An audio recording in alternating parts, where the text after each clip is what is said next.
तो चलिए जावा 8 और जेडीके 8 के फीचर्स के अंदर एक और नए कॉन्सेप्ट को समझते हैं जो कि है फंक्शनल इंटरफेस। ये फंक्शनल इंटरफेस का कॉन्सेप्ट जेडीके 8 के अंदर बहुत ज़्यादा इंपॉर्टेंट है। तो ये फंक्शनल इंटरफेस के कॉन्सेप्ट को आप सभी बहुत अच्छे से समझो। ओके, फंक्शनल इंटरफेस के कॉन्सेप्ट को चलिए डिस्कस करते हैं एक एक करके और समझते हैं कि आखिर फंक्शनल इंटरफेस किस तरह से हम लोग यूज करेंगे। तो इस कॉन्सेप्ट में सबसे पहले हम लोग ये सीखेंगे कि आखिर फंक्शनल इंटरफेस होता क्या है, फंक्शनल इंटरफेस का यूज कैसे करेंगे हम लोग अपने प्रोग्राम में, एंड जावा के अंदर फंक्शनल इंटरफेस क्यों इस्तेमाल किया जाता है। उसके बाद समझेंगे कि कौन कौन से टाइप्स है फंक्शनल इंटरफेस का जावा के अंदर, एंड कुछ बिल्ट इन फंक्शनल इंटरफेस भी हम लोग एज एग्जांपल देखेंगे। उसके बाद हम लोग समझेंगे कि अगर दो फंक्शनल इंटरफेसेस के बीच में या एक फंक्शनल इंटरफेस और एक नॉर्मल इंटरफेस के बीच में अगर इनहेरिटेंस करवाया जाता है तो क्या इम्पैक्ट पड़ता है functional interface and normal interfaces के बीच में। ओके, उसके बाद सबसे लास्ट में हम लोग ये समझेंगे कि functional interface and lambda expression एक दूसरे से कैसे रिलेट है, यानी functional interface and lambda expression के बीच में हम लोग रिलेशनशिप देखेंगे। ओके, तो यहाँ तक आपको ये समझ में आया हो कि हम लोग इस लेक्चर में देखने क्या वाले हैं, समझने क्या वाले हैं, सीखने क्या वाले हैं। तो आगे चलते हैं और समझते हैं एक एक कॉन्सेप्ट को। सबसे पहले मैं स्टार्ट करता हूं फंक्शनल इंटरफेस क्या होता है। ठीक है, फंक्शनल इंटरफेस क्या होता है इसको हम एक डेफिनेशन के तौर पे समझने की कोशिश करते हैं कि एक फंक्शनल इंटरफेस एक तरह का इंटरफेस है जिसके अंदर केवल और केवल एक अब्स्ट्रैक्ट मेथड होता है। दैट मीन्स एक ऐसा इंटरफेस जो केवल और केवल एक अब्स्ट्रैक्ट मेथड कंटेन करता है उसे हम फंक्शनल इंटरफेस कहते हैं। ओके, फंक्शनल इंटरफेस को डिनोट करने के लिए जावा के अंदर एक एनोटेशन दिया गया है जो कि है @फंक्शनल इंटरफेस। ओके, तो आप सभी के माइंड में एक क्वेश्चन आ रही होगी कि अगर विदाउट फंक्शनल इंटरफेस एनोटेशन का यूज करके ही फंक्शनल इंटरफेस हम बना सकते हैं तो जावा के अंदर ये फंक्शनल इंटरफेस एनोटेशन जो है वो क्यों दिया गया है। तो फंक्शनल इंटरफेस एनोटेशन जो है वो इसलिए यूज किया जाता है कि कंपाइलर को हिंट्स प्रोवाइड करने के लिए, कंपाइलर को हिंट्स प्रोवाइड करने के लिए। अब कैसे हिंट्स प्रोवाइड करेंगे, मान लीजिए आपने कोई फंक्शनल इंटरफेस बनाया, एक ऐसा इंटरफेस बनाया जिसके अंदर सिर्फ और सिर्फ वन एब्स्ट्रैक्ट मेथड प्रेजेंट है, लेकिन अब इन फ्यूचर आप क्या कर रहे हो, उस पर्टिकुलर इंटरफेस में जाके अनदर एब्स्ट्रैक्ट मेथड आप ऐड करने का कोशिश कर रहे हो। ठीक है, तो अब वो पर्टिकुलर इंटरफेस जो होगा वो फंक्शनल इंटरफेस नहीं रह जाएगा। ठीक है, तो जब आप फंक्शनल इंटरफेस एनोटेशन उस इंटरफेस के ऊपर लगा दोगे और इन फ्यूचर अगर कोई भी डेवलपर और या आप उस इंटरफेस में जाके कोई भी अनदर एब्स्ट्रैक्ट मेथड ऐड करने का कोशिश करोगे तो कंपाइलर जो करे देगा वो वहां पे एरर जनरेट करेगा। ठीक है, एरर जनरेट करेगा और कंपाइलर आपको हिंट्स प्रोवाइड करेगा कि ये पर्टिकुलर इंटरफेस जो है वो एक फंक्शनल इंटरफेस है, ये कोई भी अनदर एब्स्ट्रैक्ट मेथड सपोर्ट नहीं करेगा मोर देन वन। ठीक है, only one abstract method support करता है फंक्शनल इंटरफेस। इस तरह से आपको मैसेज प्रोवाइड करेगा कंपाइलर, यानी फंक्शनल इंटरफेस हम कंपाइलर को ये हिंट्स प्रोवाइड करते हैं कि जो डिनोटेड इंटरफेस जो है वो एक फंक्शनल इंटरफेस है। ठीक है, तो इन फ्यूचर कोई भी उस फंक्शनल इंटरफेस को डिस्टर्ब नहीं करेगा। ठीक है, ठीक है, तो फंक्शनल इंटरफेस एनोटेशन जो है फंक्शनल इंटरफेस एनोटेशन जो है वो मैंडेटरी नहीं है लगाना अगर आप फंक्शनल इंटरफेस बना रहे हो तो। ठीक है, ठीक है, तो यहाँ तक आपको ये बात समझ में आई होगी कि आखिर फंक्शनल इंटरफेस क्या होता है और उसे किस तरह से हम लोग डिनोट कर सकते हैं। ठीक है, अब हम ये समझते हैं कि फंक्शनल इंटरफेस के अंदर अब्स्ट्रैक्ट मेथड क्रिएट कर कर सकते हैं। क्या हम फंक्शनल इंटरफेस के अंदर static and default method create कर सकते हैं? यस, आप क्रिएट कर सकते हो। फंक्शनल इंटरफेस कितना भी static and default method contain कर सकता है। ठीक है, तो चलिए कुछ एग्जांपल देखते हैं फंक्शनल इंटरफेस का, जो कि बिल्ट इन फंक्शनल इंटरफेस है। तो कुछ इस तरीके से एग्जांपल है: runnable interface, comparable interface, action listener interface and callable interface. चलिए एक एक करके हम लोग देखते हैं इंटरफेसेस को। ठीक है, तो सबसे पहले आप देखो तो कॉलेबल इंटरफेस जो है वो, आप देखो कि कॉलेबल एक इंटरफेस है। ठीक है, इंटरफेस है, कॉलेबल इंटरफेस एक इंटरफेस है और इसके अंदर सिंगल अब्स्ट्रैक्ट मेथड है। देखो इस मेथड का कोई भी बॉडी और डेफिनेशन नहीं है, दैट मीन्स ये एक अब्स्ट्रैक्ट मेथड है। तो इस इंटरफेस के अंदर सिर्फ और सिर्फ एक अब्स्ट्रैक्ट मेथड है, दैट मीन्स ये एक फंक्शनल इंटरफेस हो गया। ठीक है, तो आप देखो कि इस फंक्शनल इंटरफेस को डिनोट करने के लिए, इंडिकेट करने के लिए यहाँ पे एक एनोटेशन का यूज किया गया है, जिसका नेम है @फंक्शनल इंटरफेस। ओके, ठीक है, फंक्शनल इंटरफेस एनोटेशन का यूज किया गया है यहाँ। ठीक है, इस एनोटेशन का on the top of callable interface. So अब यहाँ से आपको ये कुछ समझ में आया होगा कि फंक्शनल इंटरफेस आखिर दिखता कैसा है। ठीक है, फंक्शनल इंटरफेस आखिर दिखता कैसा है, ये चीज आपको समझ में आ गई होगी। नेक्स्ट एग्जांपल जो है action listener. Okay, action listener, आप सबसे पहले ये कंफ्यूज मत होना कि एक्शन लिसनर जो एक्सटेंड कर रहा है वो इवेंट लिसनर इंटरफेस को एक्सटेंड कर रहा है। तो सबसे पहले हम लिख लेते हैं इवेंट लिसनर के अंदर कोई मेथड्स प्रेजेंट तो नहीं है। तो आप यहाँ पे देखो कि इवेंट लिसनर एक इंटरफेस है, बट इस इंटरफेस के अंदर कोई भी मेथड प्रेजेंट नहीं है। ठीक है, कोई भी मेथड प्रेजेंट नहीं है। तो अगर एक्शन लिसनर के अंदर ये इनहेरिटेंस हो भी रहा है, तो इसके अंदर इसकी वजह से, इस इंटरफेस की वजह से इसके अंदर कोई भी मेथड नहीं इनहेरिट हो रहा है। ठीक है, क्योंकि इसके अंदर कोई मेथड है ही नहीं। तो एक्शन लिसनर के अंदर अब टोटल कितना मेथड हुआ? तो टोटल अब देखो, एक्शन परफॉर्म मेथड एक ही मेथड है, एक्शन परफॉर्म मेथड एक ही मेथड है जो कि एब्स्ट्रैक्ट मेथड है। ठीक है, एक्शन लिसनर के अंदर कितना मेथड है? एक मेथड है एक्शन परफॉर्म मेथड, एंड ये मेथड क्या है? Abstract method. ठीक है, दैट मीन्स कोई भी इंटरफेस जो सिंगल एब्स्ट्रैक्ट मेथड कंटेन करता है वो क्या होता है? Functional interface. वंस अगेन, जो भी interface single abstract method contain करता है उसे क्या कहते हैं? Functional interface. Okay, functional interface. But यहाँ पे एक गौर करने वाली बात यह है कि आप ये इंटरफेस के ऊपर देखो, कोई भी एनोटेशन यूज नहीं किया गया है, कोई भी एनोटेशन यूज नहीं किया गया है। मैं आपको पहले ही बताया था कि कोई भी इंटरफेस जो सिंगल एब्स्ट्रैक्ट मेथड कंटेन करता है वो फंक्शनल इंटरफेस होगा। ये जरूरी नहीं है कि उस पे एनोटेशन लगा हो। ठीक है, फंक्शन इंटरफेस एनोटेशन नहीं होने के कारण भी ये फंक्शन इंटरफेस ही है। ठीक है, क्योंकि ये सिंगल एब्स्ट्रैक्ट मेथड कंटेन कर रहा है। ठीक है, नेक्स्ट एग्जांपल है कॉम्पेरेबल इंटरफेस। अब कॉम्पेरेबल इंटरफेस जो है वो, कॉम्पेरेबल इंटरफेस के अंदर भी देखो कि एक ही एब्स्ट्रैक्ट मेथड है, एक ही एब्स्ट्रैक्ट मेथड है, कंपेयर टू एब्स्ट्रैक्ट मेथड है। और इस इंटरफेस के ऊपर भी देखो कोई भी एनोटेशन लगा नहीं है, फिर भी ये क्या है? Functional interface. Functional interface, so callable is also functional interface because it's contain only one abstract method, single abstract method. ठीक है, तो यहाँ तक आपको ये समझ में आएगा कि हम लोग किस तरह से इंटरफेस क्रिएट कर सकते हैं और किस तरह से हम उस इंटरफेस को फंक्शनल इंटरफेस बना सकते हैं।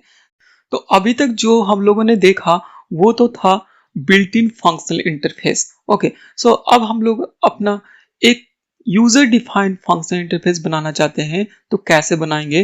तो सिंपल आपको इंटरफेस ही बनाना है, ठीक है, इंटरफेस ही बनाना है। इंटरफेस, मैं एक इंटरफेस बना लेता हूं, माई इंटरफेस। ओके, माई इंटरफेस नेम का मैं एक इंटरफेस बना लिया। अब ये इंटरफेस में मैं अगर सिंगल एब्स्ट्रैक्ट मेथड क्रिएट करता हूं, सिंगल एब्स्ट्रैक्ट मेथड, ठीक है, टेस्ट नाम का एक मैं एब्स्ट्रैक्ट मेथड क्रिएट कर लिया, ठीक है। तो ये सिंगल एब्स्ट्रैक्ट मेथड क्रिएट करने की वजह से ये इंटरफेस जो है वो फंक्शनल इंटरफेस बन गया। अब देखो, अगर हम इस इंटरफेस के ऊपर functional interface annotation @ functional functional interface annotation अगर हम लगाएं तो इसके ऊपर कोई भी एरर नहीं आया। देखो, यहाँ पे कोई भी एरर शो नहीं हो रहा है क्योंकि ये फंक्शनल इंटरफेस है और फंक्शनल इंटरफेस के ऊपर हम फंक्शनल इंटरफेस लगा सकते हैं। लेकिन अब हम इस इंटरफेस के अंदर कोई अनदर अब्स्ट्रैक्ट मेथड क्रिएट करने का कोशिश करते हैं और देखते हैं कि क्या होता है, ठीक है। तो अब देखो, जैसे ही मैंने एक दूसरा अब्स्ट्रैक्ट मेथड क्रिएट किया, अब देखो यहाँ पे एक एरर शो करने लगा। तो अब देखो यहाँ पे एरर शो हो रहा है और ये एरर क्या शो हो रहा है, इसकी वजह से फंक्शनल इंटरफेस एनोटेशन जब हमने लगाया है और इसके अंदर हम एक से ज्यादा एब्स्ट्रैक्ट मेथड क्रिएट करने की कोशिश कर रहे हैं तो क्या बोल रहा है, my interface is not a functional interface. क्योंकि हमने एक से ज्यादा एब्स्ट्रैक्ट मेथड क्रिएट कर दिया इस इंटरफेस के अंदर, तो ये इंटरफेस अब फंक्शनल इंटरफेस नहीं रहा, तो हम इस एनोटेशन का यूज नहीं कर सकते हैं, ठीक है। तो जैसे ही हम दूसरा एब्स्ट्रैक्ट मेथड क्रिएट किए तब यहाँ पे एरर शो होने लगा। अब जैसे ही मैं डिलीट करूंगा फिर से एरर गायब हो गया। तो इस तरीके से हम क्या कर सकते हैं, फंक्शनल इंटरफेस क्रिएट कर सकते हैं जावा के अंदर। यहाँ पे आप देखो, बाय डिफॉल्ट जो इंटरफेस के अंदर मेथड जो होता है वो अब्स्ट्रैक्ट होता है, तो हम यहाँ पे अब्स्ट्रैक्ट कीवर्ड यूज नहीं किए हैं। आप अब्स्ट्रैक्ट कीवर्ड का यूज भी कर सकते हो, ठीक है, अब्स्ट्रैक्ट कीवर्ड का यूज भी कर सकते हो। नेक्स्ट हम लोग डिस्कस करते हैं की characteristic of functional interface. Functional interface के कौन कौन से खूबियां और विशेषताएं हैं वो डिस्कस करते हैं। हम लोग पहले भी डिस्कस कर चुके हैं ये concept, but in short I am going to summarise this all concept of characteristic of functional interface. So functional interface जो होता है वो सिंगल एब्स्ट्रैक्ट मेथड को कंटेन करता है और any number of default and static method को contain कर सकता है, ठीक है। Behaviour representation, a functional interface allow you to encapsulate behaviour as an instance of that interface using lambda expression or method reference. Okay, this concept when we will practice and we will see the example, then we'll get to know. Okay, now target for lambda expression. What we are calling target for lambda expression, in lambda expression we are writing the implementation of the method. Okay, so if we are writing the implementation of that method should be present somewhere. So that method is nothing but that is abstract method present in the functional interface. Okay, so whenever we are writing the lambda expression, okay, so with the help of functional interface, indirectly or indirectly, it's pointing to the abstract method. Okay, so that is the concept of target for lambda expression. So I have created one example for functional interface. Like, so here you can see this is the functional interface. This is the functional interface. There, this is the functional interface, and it has one abstract method of name operate. Okay. Now, if we want to use, अगर हम इस interface को use करना चाहते हैं, interface को use करना चाहते हैं, तो हमें क्या करना पड़ेगा, लैम्डा एक्सप्रेशन लिखना पड़ेगा। लैम्डा एक्सप्रेशन लिखेंगे तो क्या होगा, इस मेथड का इंप्लीमेंटेशन हम लैम्डा एक्सप्रेशन में प्रोवाइड करेंगे। सो चलो हम लोग लिखते हैं लैम्डा एक्सप्रेशन। ओके, सो आप यहाँ देखो कि क्या है, कि यहाँ पे हमने एक लैम्डा एक्सप्रेशन लिखा है, ठीक है, लैम्डा एक्सप्रेशन लिखा है जो कि पैरामीटर ए और बी हम पास कर रहे हैं एज अ पैरामीटर, और लॉजिक क्या है, ए प्लस बी, ए प्लस बी मीन्स जब हम कोई भी नंबर, हम इंटीजर टाइप का कोई भी नंबर पास करेंगे एज अ पैरामीटर, तो ये क्या करेगा, वो दो नंबर को सम करके हमें रिजल्ट रिटर्न करेगा। Okay, in lambda expression no need to write return, so it will automatically return the result. So now if we want to, अगर हम इस लैम्डा एक्सप्रेशन को, लैम्डा को एग्जीक्यूट करना चाहते हैं और कॉल करना चाहते हैं, तो कैसे कॉल करेंगे? तो अब देखो, इस लैम्डा एक्सप्रेशन को कौन इंडिकेट कर रहा है? फंक्शनल इंटरफेस का इंस्टेंस, फंक्शनल इंटरफेस का रेफरेंस टाइप, फंक्शनल इंटरफेस का रेफरेंस टाइप। अगर हम ये रेफरेंस टाइप, ये रेफरेंस का यूज करके, ये इंस्टेंस का यूज करके हम लैम्डा एक्सप्रेशन को कॉल करेंगे, तो लैम्डा एक्सप्रेशन क्या होगा, एग्जीक्यूट होगा। तो हम ये लैम्डा एक्सप्रेशन को कैसे कॉल करेंगे? ये मेथड हमने जैसा कि आपको बताया कि डायरेक्टली और indirectly this implementation is going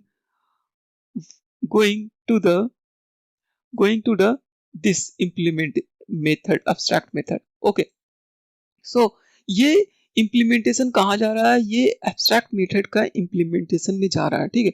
तो अगर हम इस लैम्डा एक्सप्रेशन को एग्जीक्यूट करना चाहें, तो इस इंस्टेंस के हेल्प से, इस इंस्टेंस के हेल्प से और मेथड के नाम, तो इंस्टेंस में फंक्शनल इंटरफेस के इंस्टेंस डॉट मेथड का नाम, जो भी एब्स्ट्रैक्ट मेथड है उसको जब एग्जीक्यूट करेंगे, कॉल करेंगे, जब ये स्टेटमेंट लिखेंगे, तो क्या एग्जीक्यूट होगा? ये एग्जीक्यूट होगा lambda expression.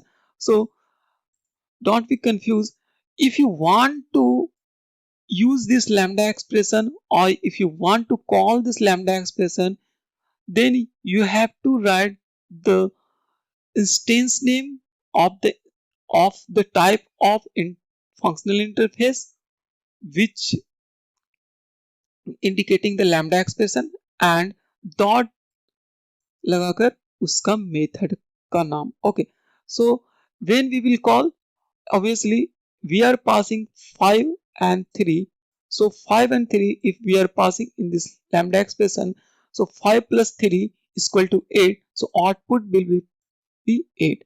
okay, similarly if we want to perform the subtract operation, so we can pass two parameter here, input parameter here, okay, integer type. So suppose 5 and 3 we are passing, and 5 minus 3 is equal to 2. So when we will call this lambda expression is with the help of this instance variable, instance or reference variable.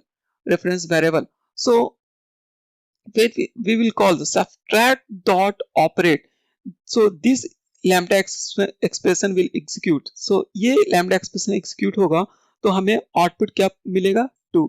सो इस तरीके से हम क्या कर सकते हैं, इस lambda expression का यूज करके हम इसका इम्प्लीमेंटेशन प्रोवाइड कर सकते हैं, और हम इस मेथड का इम्प्लीमेंटेशन लैम्डा एक्सप्रेशन के हेल्प से प्रोवाइड कर सकते हैं, और लैम्डा एक्सप्रेशन को कॉल करने के लिए फंक्शनल इंटरफेस के इंस्टेंस का यूज करते हैं। ओके, यहां तक आपको समझ में आया होगा। ओके, नेक्स्ट हम लोग देखते हैं नेक्स्ट एग्जांपल, कि एक फंक्शनल इंटरफेस में मैंने बनाया माई फंक्शनल इंटरफेस। ओके, इसके अंदर डू समथिंग मेथड है, डू समथिंग मेथड जो कि एब्स्ट्रैक्ट मेथड है। Okay, now we want to use this functional interface, so we have to provide the implementation of this method, that is nothing but lambda expression। okay, lambda expression मेरे को provide करना पड़ेगा। तो lambda expression अब देखो मैंने क्या किया, lambda expression provide किया यहाँ, ठीक है, लैम्डा एक्सप्रेशन मैंने ये प्रोवाइड किया, ठीक है, यहाँ से लैम्डा एक्सप्रेशन मैंने प्रोवाइड किया। और ये लैम्डा एक्सप्रेशन में क्या इंप्लीमेंटेशन है कि जब भी ये लैम्डा एक्सप्रेशन कॉल होगा, जब भी ये लैम्डा एक्सप्रेशन एग्जीक्यूट होगा, तो डू समथिंग प्रिंट करेगा, डू समथिंग प्रिंट करेगा। लेकिन बात आता है कि हम ये लैम्डा एक्सप्रेशन को कैसे कॉल करेंगे।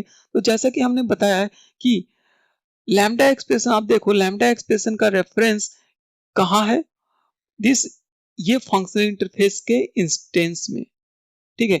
तो हम कॉल करेंगे ए फंक्शनल इंटरफेस का instance reference variable dot method का नाम, डॉट मेथड का नाम। सो एग्जीक्यूट क्या हो जाएगा, ये लैम्डा एक्सप्रेशन, और ये लैम्डा एक्सप्रेशन एग्जीक्यूट होने के बाद, एग्जीक्यूट होने के बाद प्रिंट हो जाएगा do something, do something. And also अगर यहाँ पे हम चाहें कि ये फंक्शनल इंटरफेस को, फंक्शनल इंटरफेस को एज अ पैरामीटर भी हम पास करते हैं। सो पैरामीटर में भी हम लिखते हैं, ठीक है, पैरामीटर में भी हम लिखते हैं। तो कैसे लिखेंगे, तो इसका एग्जांपल हम देखते हैं कि एग्जांपल ये है कि एक में मेथड बनाया जिसमें लैम्डा, ये फंक्शनल इंटरफेस जो है ये एज अ पैरामीटर है, ठीक है, पैरामीटर का टाइप जो है फंक्शनल इंटरफेस है। और जब भी ये फंक्शनल इंटरफेस का यूज करेंगे, तो फंक्शनल इंटरफेस का यूज करने के लिए हमें लैम्डा एक्सप्रेशन लिखना पड़ेगा। लैम्डा एक्सप्रेशन लिखेंगे तो अब देखो कि हम क्या कर रहे हैं, कर क्या रहे हैं, यहाँ पे देखो कि हम यहाँ पर फंक्शनल इंटरफेस पैरामीटर में पास कर रहे हैं, फंक्शनल इंटरफेस पास कर रहे हैं। तो ये फंक्शनल इंटरफेस डायरेक्टली और इनडायरेक्टली लैम्डा एक्सप्रेशन को ही, लैम्डा एक्सप्रेशन और मेथड रेफरेंस के थ्रू जो हम लोग इंप्लीमेंटेशन प्रोवाइड करते हैं उसी के को इंडिकेट करता है। तो इसका इंस्टेंस जो है, इसका इंस्टेंस में हमें लैम्डा एक्सप्रेशन प्रोवाइड करना पड़ेगा, लैम्डा एक्सप्रेशन प्रोवाइड करना पड़ेगा। तो हम क्या कर रहे हैं, जब मैं इस मेथड को कॉल कर रहा हूँ, तो कॉल करते समय मेरे को पैरामीटर पास करना पड़ेगा। अब ये पैरामीटर में इसका क्या है, फंक्शनल इंटरफेस टाइप का है। तो फंक्शनल इंटरफेस टाइप का है तो हमें क्या करना पड़ेगा, लैम्डा एक्सप्रेशन प्रोवाइड करना पड़ेगा।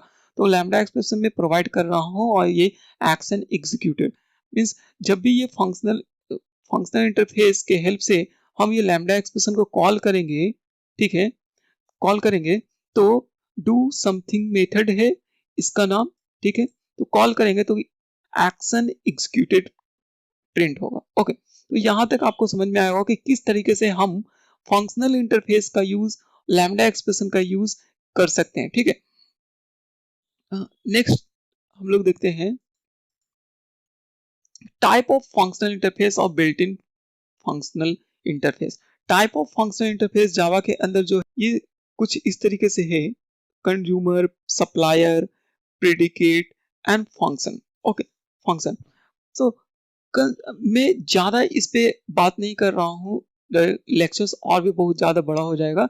तो इस चीज को हम लोग सेपरेट वीडियो में, सेपरेट ट्यूटोरियल में समझेंगे कि क्या ये किस तरह से वर्क होता है। अभी के लिए आप ये समझो कि फंक्शनल इंटरफेस जावा के अंदर कुछ है, ठीक है, फंक्शनल इंटरफेस उसका टाइप है consumer, supplier, predicate and function. Okay, so ये सारा जो प्रेजेंट है वो Java dot util dot function package के अंदर प्रेजेंट है।